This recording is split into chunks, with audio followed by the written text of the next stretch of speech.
উচ্ছে কাউকে ভালো লাগে না খেতে, কিন্তু এই উচ্ছের আজকে আমি যে রেসিপিটা আপনাদের দেখাবো এত সুন্দর টেস্ট লাগে খেতে।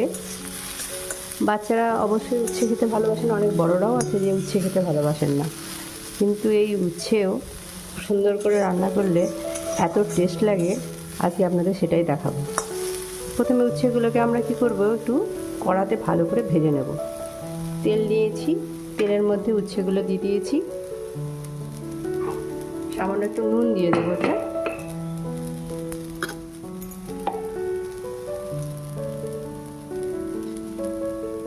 সামান্য একটু নুন দিয়ে দিচ্ছি। এতে নুন দেওয়ার পরে ভালো করে এটাকে আমি ভেজে নেব, বেশ মচমচে করে ভেজে নিতে হবে। দেখুন এটা বেশ মচমচে করে আমি ভেজে নিয়েছি। এবার গ্যাস অফ করে দিলাম। উচ্ছে ভাজাগুলো ভেজে রেখেছি, তুলে রাখলাম ভেজে। এদিকে আমি কি করলাম, ফ্রাই প্যানে একটা কড়া নিয়েছি। কড়াতে আমি সর্ষের তেল দিয়ে দেবো।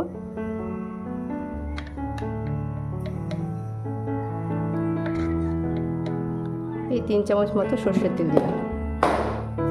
এবার এতে আমি মশলাগুলো দিতে থাকবো।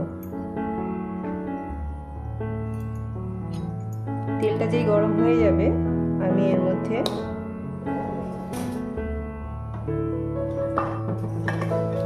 পেঁয়াজ বেটে রেখেছি, আমি সেই পেঁয়াজ বাটা দিয়ে দিলাম। 1 চামচ মতো দিয়েছি। সামান্য একটু জিরে গুঁড়ো দিচ্ছি, একটু হলুদ গুঁড়ো দেবো,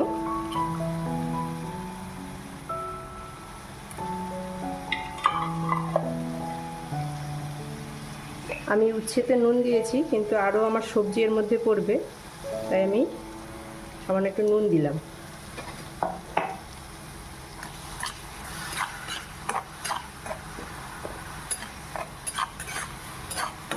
একটু নেড়ে চেড়ে নিয়ে আমি এর মধ্যে চিংড়ি মাছ দিয়ে দেবো। চিংড়ি মাছগুলোকে বেশ নেড়ে চেড়ে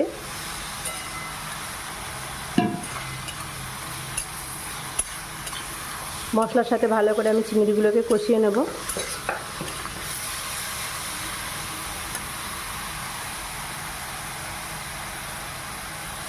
চিংড়িটা যখন মশলার সাথে একটু ভালো করে কষানো হয়ে যাবে, আমি এবার এর মধ্যে সবজি কিছু রেখেছি, আলু দিয়েছি আর বেগুন দিয়েছি, একটা ছোট্ট আলু আর একটু বেগুন দিয়েছি। এবার এটা মশলার সাথে ভালো করে আমি কষিয়ে নেব।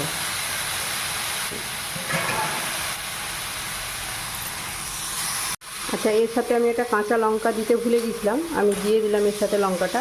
পেঁয়াজ যখন আমি বেটেছি তার সাথেও আমি কিন্তু কাঁচা লঙ্কা দিয়ে পেঁয়াজটা বেটেছিলাম, মিক্সিতে ঘুরিয়েছিলাম, তাই জন্য একটাই দিলাম, বেশি আর লঙ্কা দিলাম না। যারা যে যেমন ভালো খেতে ভালোবাসেন সেই অনুসারে আপনারা দেবেন। এবার এটাকে ভালো করে একটু কষিয়ে নেব। একটু ঢাকা দিয়ে এটাকে কষালে খুব ভালো সেদ্ধ হয়ে যাবে। একটু জল দিয়ে দিয়েছিলাম, বেশ ভালো করে আস্তে আস্তে এটা কষিয়ে নিতে হবে। আলু এবং বেগুন যেন ভালো করে সেদ্ধ হয়ে যায়। এখনও সেদ্ধ হয়নি, আবার ঢেকে এটাকে আমি ভালো করে কষে নেব।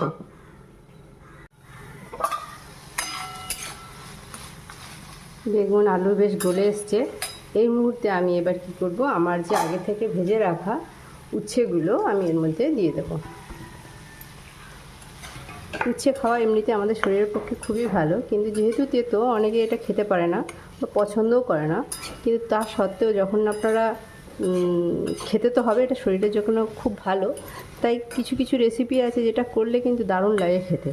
তো সেরকম করে একটু নতুনত্ব বা একটু আলাদা ধরনের করে করলে টেস্টটাও ভালো লাগে এবং সবাই খায়, বেশ পছন্দ করে।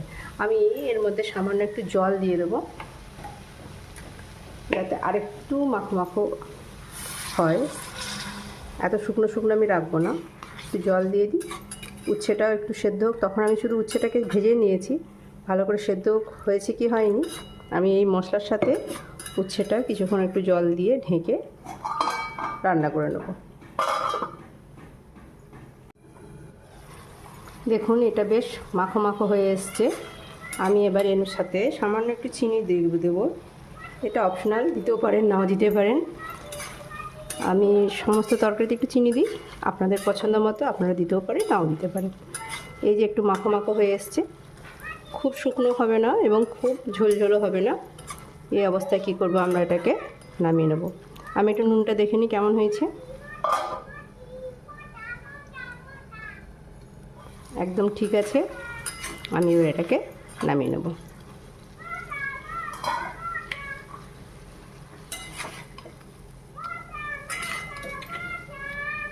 গ্যাসের ফ্লেমটাকে অফ করে দিই এবং এটা আমি সার্ভ করে নেব। চিংড়ি মাছের এরকম চচ্চড়ি অবশ্যই একবার ট্রাই করবেন আপনারা, কেমন লাগলো জানাবেন। খেতে কিন্তু বেশ সুন্দর লাগে, সুস্বাদু। আমি তো চিংড়ি মাছের এরকমভাবেই চচ্চড়ি করি, আপনারা অবশ্যই এটা ট্রাই করবেন। ভালো লাগলে জানাবেন এবং লাইক করে দেবেন। বন্ধুদের সাথে এই রান্নাটা অবশ্যই শেয়ার করবেন। সবাইকে ধন্যবাদ জানাই। নমস্কার।